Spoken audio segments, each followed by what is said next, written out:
Bismillahirrahmanirrahim. Assalamualaikum warahmatullahi taala wabarakatuh. Hari ini 22 Oktober 2022 bersamaan dengan hari Sabtu pada jam 2.40 petang. Apa khabar tuan-tuan? Sudah lama saya tak buat konten ataupun saya aktif dalam grup Telegram Signalis. Kerana apa? Kerana saya agak busy sedikit. Beberapa bulan ni saya memang agak busy dengan kerja-kerja di luar, kerja-kerja seharian, dan penumpuan terhadap trading tu agak terganggu sedikit, Tapi tak apa. Kita cuba, saya cuba untuk kembali untuk mengisi ataupun untuk mengupload konten-konten terbaru. Okey. Saya agak tertarik dengan gold pada hari ini. Kerana apa tuan-tuan? Kerana gold kalau kita ikutkan telah mengalami penurunan sejak kalau kita ikutkan daripada sini pada bulan Mac, pada bulan Mac 2022, dan kita melihat jatuhnya gold sampai sekarang. So kita melihat jatuhannya terlalu besar. Sebab apa gold jatuh tuan-tuan? Okey. Dari segi fundamentalnya tuan-tuan, kita melihat dengan berlakunya pengukuhan USD. Okey, kerana kita tahu gold itu disandarkan kepada USD. So apabila kita melihat USD, kita tidak bukan kita akan melihat kepada US Index. So kalau kita lihat US Index, dia berada, kita melihat US Index telah pun melakukan pendakian demi pendakian di sepanjang tahun ini. Ini disebabkan oleh kerana kita melihat kekuatan US Index ini disokong dengan kenaikan interest rate daripada Federal Reserve, di mana tak salah saya daripada tahun ini sahaja peningkatan tak kurang lagi 300 basis point.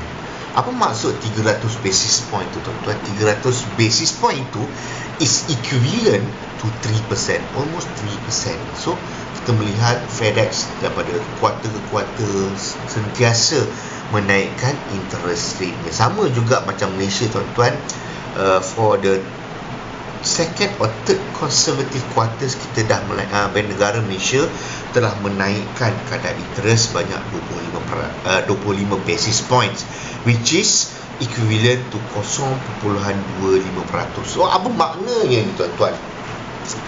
Okey, dari sudut pandangan ekonomi, kalau kita melihatkan kepada monetary policy ataupun fiscal policy, kenaikan interest rate ini adalah disebabkan oleh kerana berlakunya inflasi.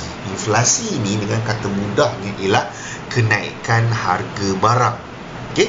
So, bila berlakunya kenaikan harga barang disebabkan oleh post pandemic COVID-19 dan juga Russian dengan Ukraine punya konflik telah menaikkan harga barang. Kita menaikkan harga barang. So bila berlakunya kenaikan harga barang, salah satu cara untuk government ataupun Federal Reserve ataupun Federal Government untuk mengawal kenaikan harga barang, salah satunya ialah melalui kenaikan interest rate yang secara langsungnya akan mengurangkan pendapatan boleh guna rakyat. Kenapa?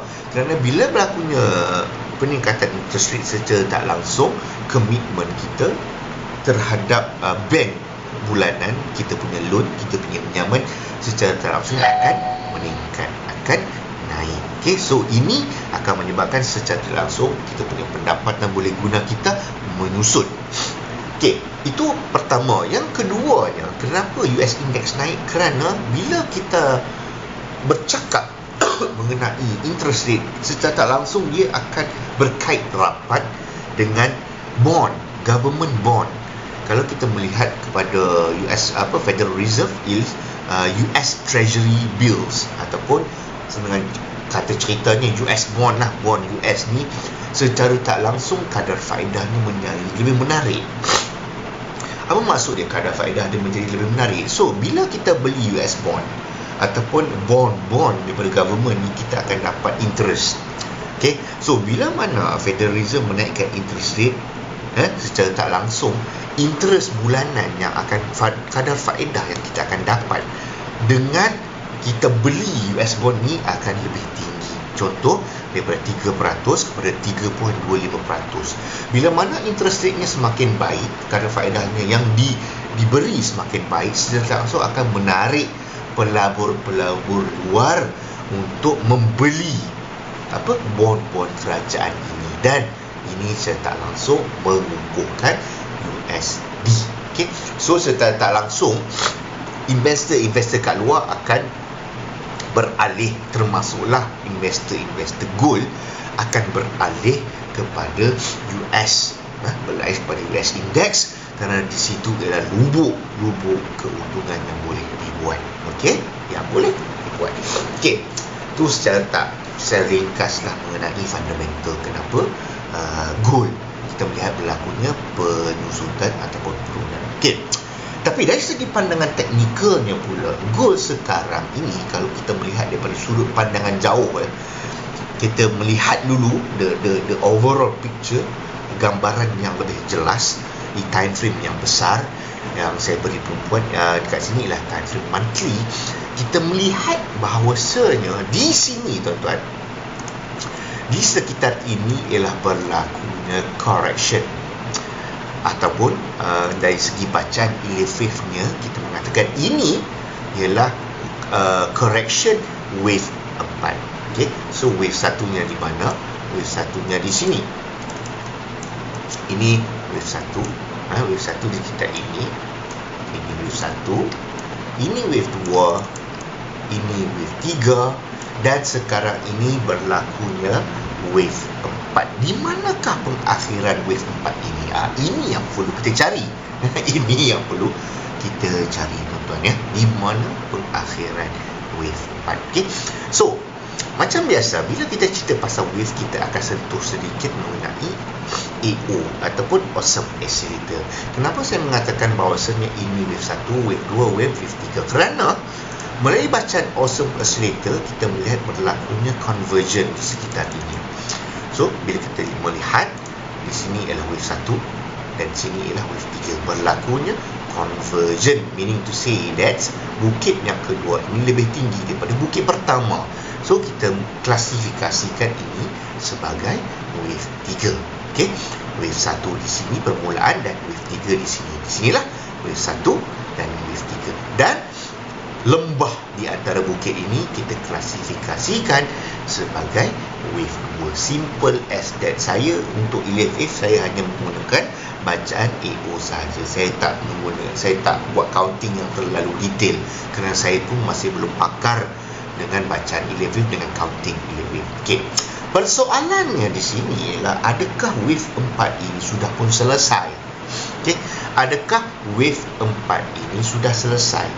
Kalau kita melihat daripada AO, kelihatan sudah ada lembah di sini.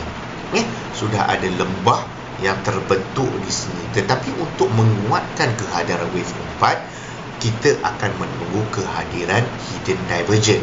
Okay? Hidden divergence di mana lembah ini sepatutnya lebih rendah daripada lembah ini, tapi masih belum berlaku hidden divergence. Tak apa, tak ada masalah. Okay, itu yang pertama. Yang kedua, kalau kita melihat dari sudut bacaan elite wave, kita boleh menjangkakan bahawasanya ini ialah A, okay, ini ialah B, dan ini ialah C. Sekarang ini dalam fasa correction C. Okay. So kat sini ada satu structure. Saya besarkan sikit ya, tuan-tuan. Okay. Di sini ada satu structure kalau kita melihat dalam bentuk A, B dan C. Okay. Melengkapkan satu A besar. Okay. A besar. Saya besarkan sikit lagi. Bagi clear sikit. Okay. A, B, C, A besar. And then kita ada A, B dan C. Okey, ini untuk melengkapkan B besar. Saya marking lah tuan-tuan. Saya tak tahu, sometimes orang panggil dia WXY, sometimes orang panggil dia ABC. Saya tak berapa pakar, cuma saya daripada sudut pandangan saya, ini ialah saya punya bacaan lah. Sini ialah A besar. Saya punya A besar lah, A besar. So ini ialah B besar. Dan sekarang ini ialah fasa correction C besar. Okey, C besar. So kalau kat sini kita melihat sini ada tiga structure, which is A kecil. Saya tulis lah, saya label lah.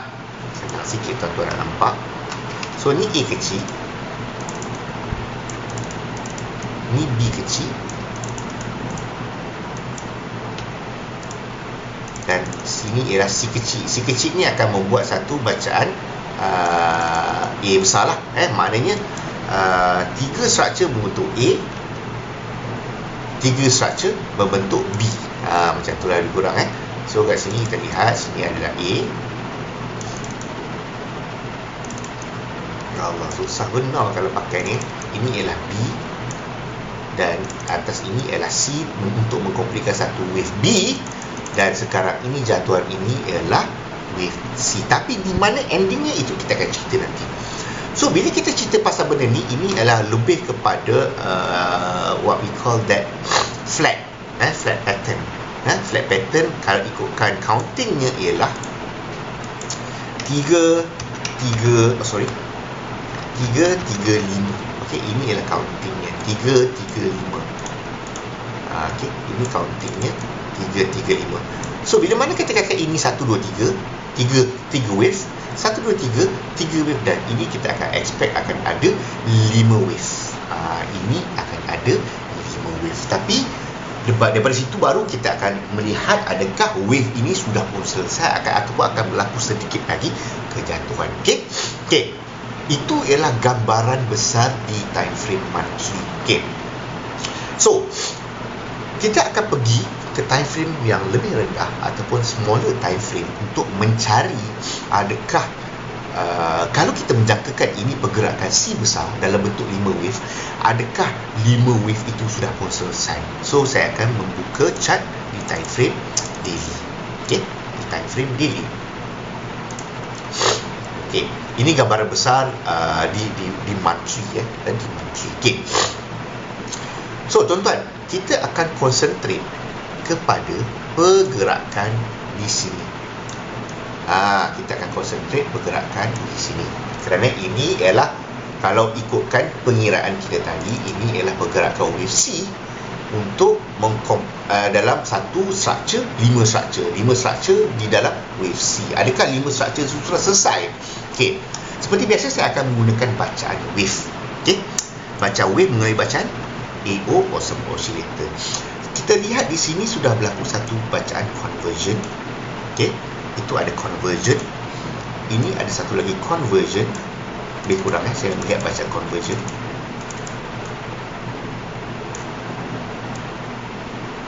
Okey. Ini ada satu bukit, dan dekat sini ada divergent. Okey, sini ada divergent. So, macam mana kita nak label kita punya chart ni? So, saya melihat ini sebagai satu. Ini sebagai satu.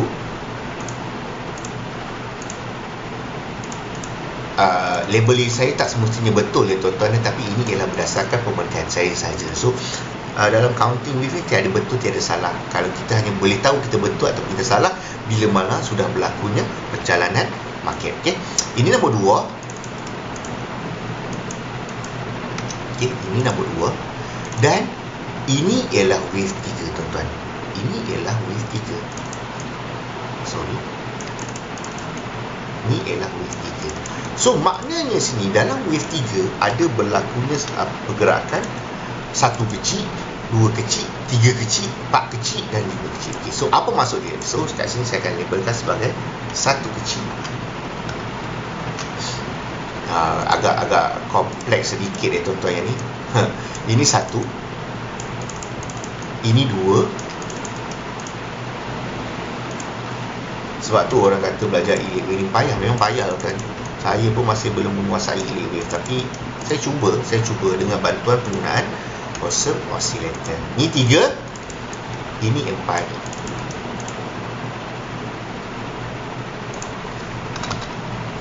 Okey, ini 4 dan last kali ini ialah 5. Ini 5. Tapi ini 5 dan ini untuk mengkompletkan pergerakan wave 3. Okey, okey tu. Okey. So kalau kita lukis 1 2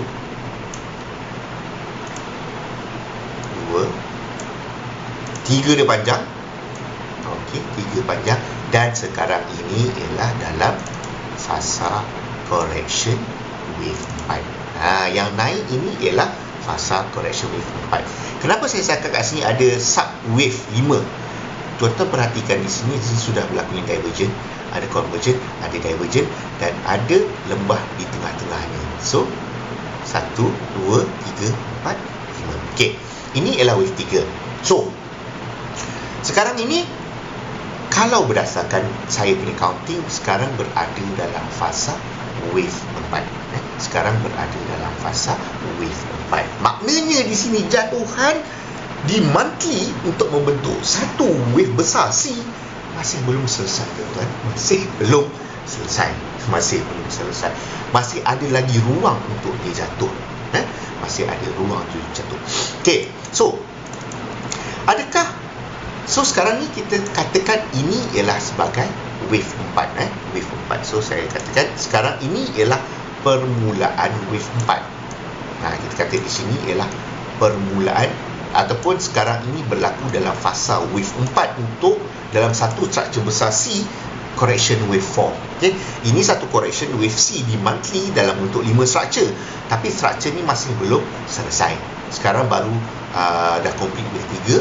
Sekarang ialah fasa pullback wave 4. Okey, so di manakah sekarang ni kita akan identify ke manakah ending wave 4 ini?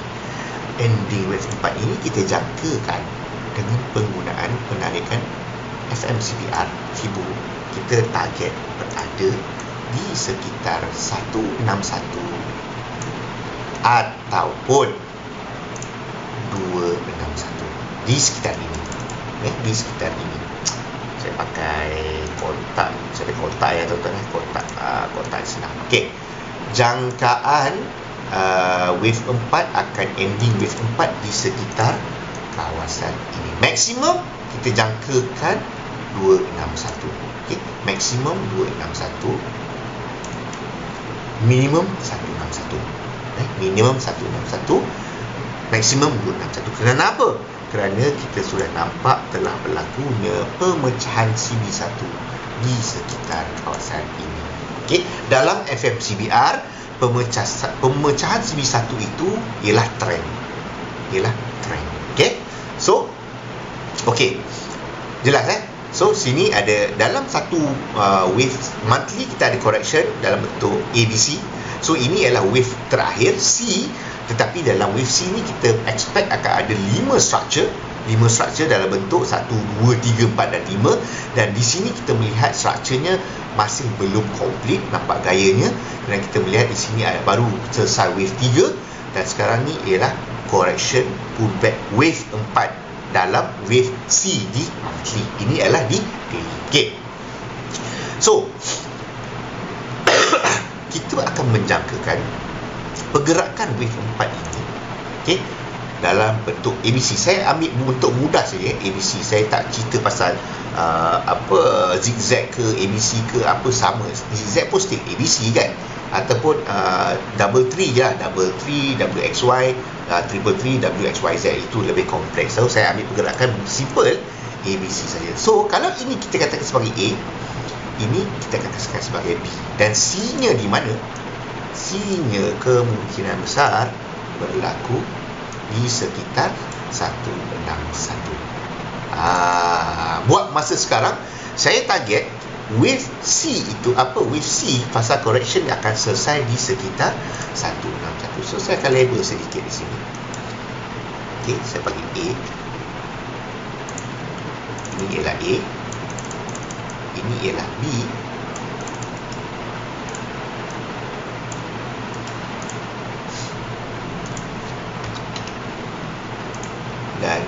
C-nya saya menjangkakan di sini. Okey, di sini. Okey, ini adalah C, ataupun dengan kata lain kita panggilkan sebagai 4. Maknanya jangkaan wave 4 akan selesai di sekitar kawasan ini. Ini buat masa sekarang, buat masa sekarang. Saya jangkakan wave 4 akan selesai di sekitar kawasan 161. Okey. Dalam elite wave juga, dalam elite wave dia ada satu benda yang kita panggil sebagai invalidation. Invalidation tu kenapa dalam elite wave dia ada rule di mana wave 4 tidak boleh melepasi wave 1. Itu ialah dia punya invalidation. Okay. So kalau kita melihat di sini, wave 1-nya berada di sini. So wave 4 tidak boleh melepasi wave garisan inilah di mana kita panggil sebagai invalidation line. Okay. So buat masa sekarang saya menjangkakan dia akan naik di sekitar kawasan 161. Kalau dia break, akan correction akan lebih jauh di sekitar kawasan 261. Okey. Kerana apa? Kerana sekarang ni kita akan menunggu. Okey, kita akan menunggu satu lagi bacaan yield wave, bacaan EO, di mana kemungkinan kita akan melihat berlakunya hidden divergence di kawasan ini. Okey, hidden divergence. Saya menunggu satu bukit yang lebih tinggi daripada bukit ini dan juga bukit ini untuk melakukan satu bacaan hidden divergence. Lebih kurang macam itulah. Kalau ada baguslah, kalau tak ada pun tak ada masalah. Okey. So 1, 2, 3. Dalam 3 ni ada 1, 2, 3, 4, 5, dan ini ialah correction wave 4. Jangkaannya akan selesai di sekitar kawasan 161. Masih lagi jauh, ataupun maksimum pergi 261 buat masa sekarang, sebelum dia akan turun untuk completekan satu lagi structure dalam bentuk 5 wave untuk mencukupkan complete satu wave besar C di monthly. 1, contohlah 2, 3, 4 dan 5. Berbuang macam itulah. Dia akan, biasanya dia akan break dulu this particular wave 3 punya lower low previous low. Dia akan break. Lebih kurang macam itulah. Boleh lah kot okey, lebih kurang macam itulah. Okey, lebih kurang.